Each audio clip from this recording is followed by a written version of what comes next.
And what do we have here? A 2017 E300 Mercedes-Benz. Look at that. It's not mine. I sure would like to add it to my driveway though. This is nice. Look at that. Woo-wee. And it actually matches the S-Class. This is like the mini version. You know, Mercedes during these years, they pretty much copied the overall styling of their C-Class, E-Class, and S-Class. So if you like the look of the S-Class, but don't want to spend the money, you can get the E-Class. And if you like the look of the E-Class, but don't want to spend the money, you can get the C-Class.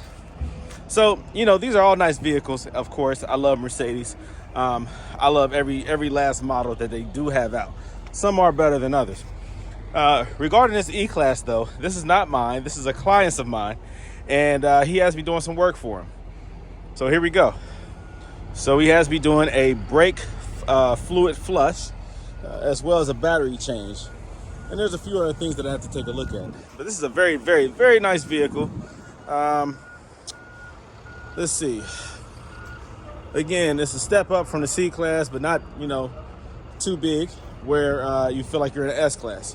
So it's just right. For most people, the E-Class pretty much covers all bases. It's not too big and not too small. The E-Class is a beautiful car, beautiful option. I do like the bigger motors. The 300 is the, I believe it's the entry-level motor, V6. Good for gas mileage. It still has enough torque and power.